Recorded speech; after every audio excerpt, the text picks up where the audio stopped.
Alright, here we go. Just wanted to make a quick video on the Wells Snubby 357 revolver.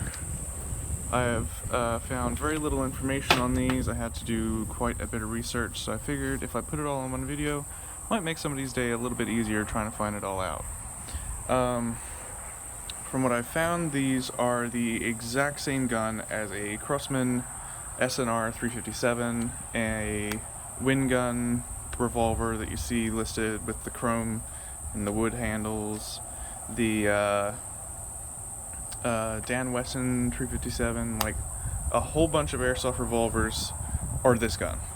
And this gun has a different barrel in it and different shells to make it work, and a different cylinder to make it work as a gel blaster instead of an airsoft gun. But other than that, it is the exact same. You can take parts from, if you can order parts from America to get replacement bits for like the little pusher in the cylinder, the retainer that stops the cylinder, the hammers, the triggers, anything, they will work in this. And that's awesome because you can't get replacement parts for these anywhere that I have found, from any gel blaster retailer. I found out because I really wanted to get a wooden handle for this. I haven't been able to find one I can afford because they're like $170. But what do you do? Anyway, that's not the main part of this video. The main part of this video is I have been able to essentially double this thing's performance with no modification, really. So what I've been able to do, I'll quickly pause. Alright, so what I have found out is that if I can get the cylinder open, sometimes it likes to get a bit stuck. Here we go. These shells have a little restrictor in the back of them, that there, and that goes in here.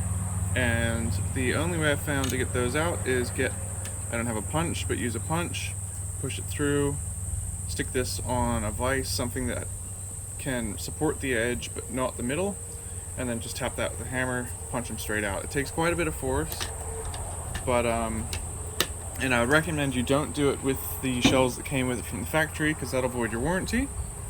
But if you do that, you've gotten rid of a whole bunch of restriction, and a whole lot more CO2 is going to get through a lot faster, and your gels are going to go a lot farther. The other thing I've found, which requires absolutely no modification to the gun, is back in here there's a little spring in there which pushes the hammer forwards, and the hammer then impacts there. If you take this little grub screw back here and you turn it in, I can't remember what size it is, but if you turn that in about that far, maybe a little further, you can't really see it, you can kind of see it, it'll push this carriage forwards, compressing that spring and basically just pushing the hammer further, hammer down harder, and giving you a whole lot more CO2 in the chamber. I found this does affect the economy of the gun a little bit. You'll use a little bit more CO2 obviously, but I'm still getting around 40-50 rounds before I have to change the CO2. Obviously it's dropping down, but you know, after the 40-50 rounds it becomes like not very usable. So with that, I have been able to get, probably shouldn't put my hand behind that, 371, another 371, I don't think that's working, there we go, a 370, a 364, a 364, like I've had as high as 400 on a fresh CO2. This one I've shot about 20 rounds of it out of it already. I'm trying to get this video filmed because I have never filmed a YouTube video before. Now obviously that's not insane as far as gel blasters go, but I'm pretty sure this is hitting about 200 feet per second out of the box, so if you can get 370 to 400 out of it, then that's insane. Especially for absolutely zero money spent. And that is how the wingun revolvers that are being sold for twice the price are getting that amount of power out of them, because if you order the new shells for them, it's the exact same shell, they just come with this reducer already out, so you don't have to take it out, and then you have the option of putting it in. And I find it funny because you can order these with the reducer in them for like 20 bucks, and you can order them with the reducer out, sold for a different gun, for like 40 bucks, so just order the ones with them in it and just punch it out. You do have to be a little bit careful because, I'll just sit you down again. If you mess up the alignment when you're leaning it against something and punching them out, you can damage the edge of the shells, which is, here, let me get that in focus.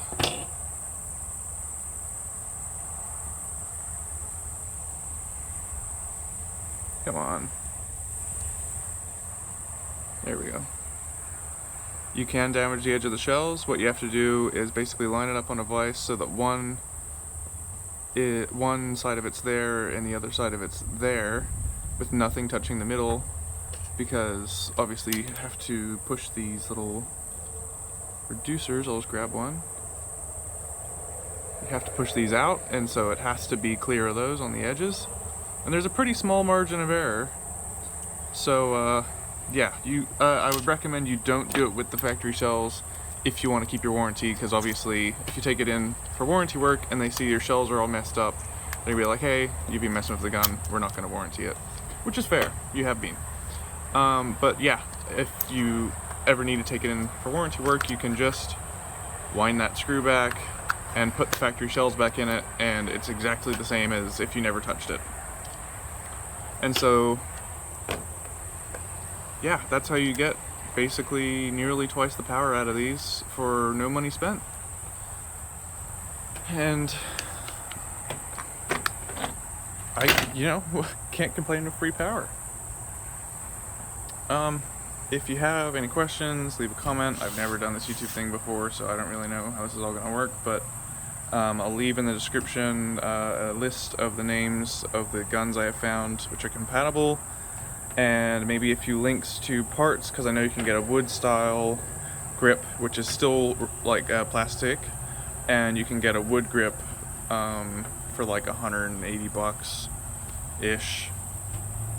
And yeah, I'd love to see some people doing some stuff with these. The one other thing I'll mention, I'll just turn you around, with these guns, when you're looking for the compatible handles, what you have to be careful of is make sure that the inside of the handle on the gun that you're buying the handle for looks like this. There's some where it like comes out like this metal chunk comes out like this, and those obviously won't work without some modification. But a lot of the crosman guns and stuff have this style handle, so if you can find that style handle of a gun, chances are it'll work for yours. And I'm probably going to order one of the wood look plastic ones, just because I can't justify spending 180 bucks on a $200 gun. But down the track, maybe pick up one of the nice ones. I think you could pick up the plastic ones for 60 bucks, plus postage, or sometimes you might be able to get free postage. Yeah, I'll put those links in the description, and thanks for watching.